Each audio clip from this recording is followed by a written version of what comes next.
Alright guys, I'm going to show you through the replay here. I'm going to show you the line that I'm driving. I'm not saying it's the only way around the track. I'm just saying this is the line that I use. I'm going to show you the braking points that I use. And this is the default Richmond setup. Again with 10-to-1 steering ratio. That's the only thing I changed on the default Richmond setup was the steering ratio. So here's the laps, and I'll show you my braking points. I'll pause it and show you where I'm going to stop or start braking.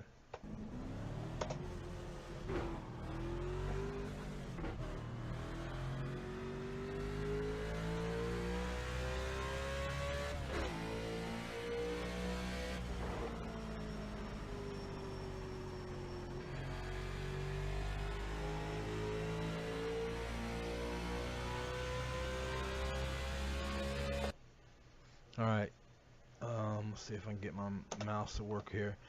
You see this, the end of this black shadow here. Right here's where I start braking, or it's where I start letting off and then go to the brake. So that's my point in turn 1.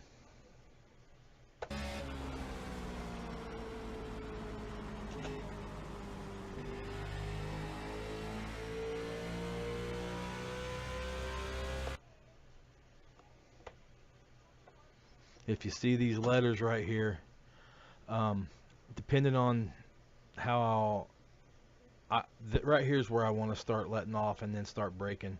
But sometimes I let my the rear of the car get to this point too. It depends on how well I got off of turn 2.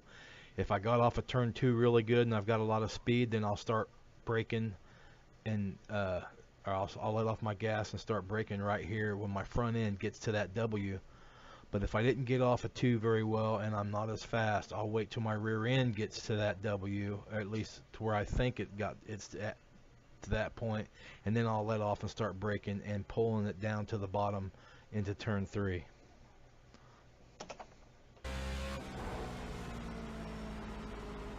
Keeping it on the bottom and then driving out towards the wall, and let's see.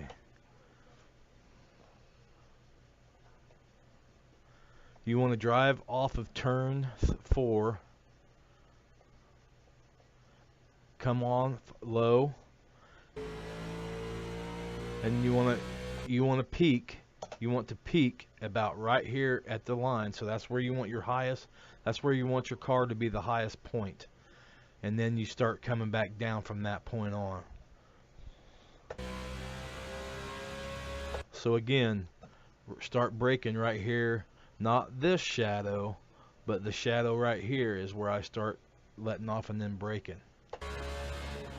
Whoops, I lied to you.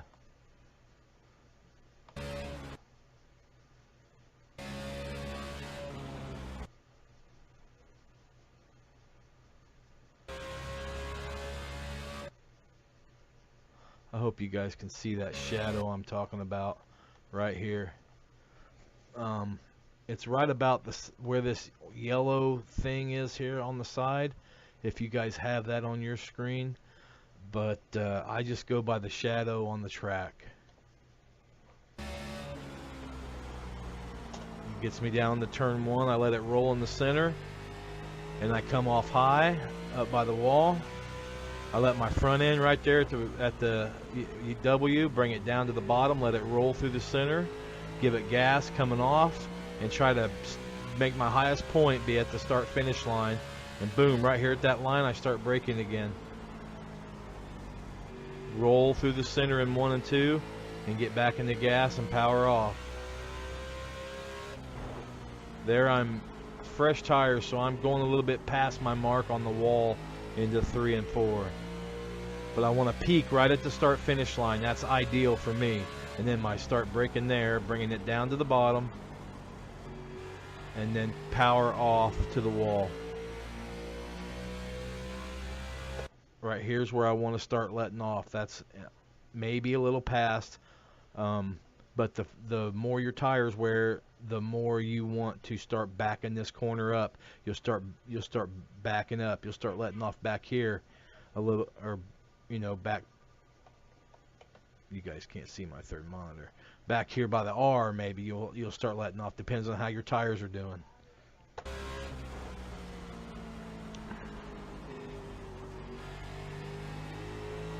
And you'll find your own points.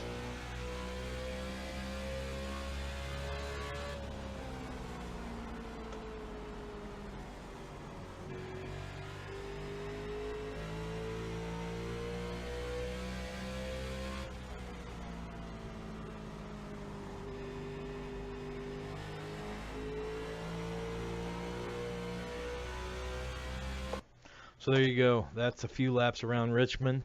Um, I'm sure there's probably faster ways to do it. Let's see, my fastest lap that run was a 21.7. That was my first lap.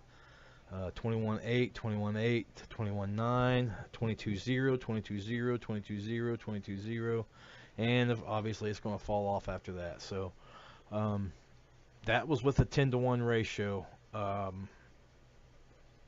I'm not sure what the tires are going to do. This is what you see right here is all the laps I've put on this track with this new car. So I'm sure I'll figure something else out. If I do, I'll definitely let everybody know. So there you have it. That's a few laps around Richmond night in the new Mustang, or not the new Mustang, but the new B car with the new update.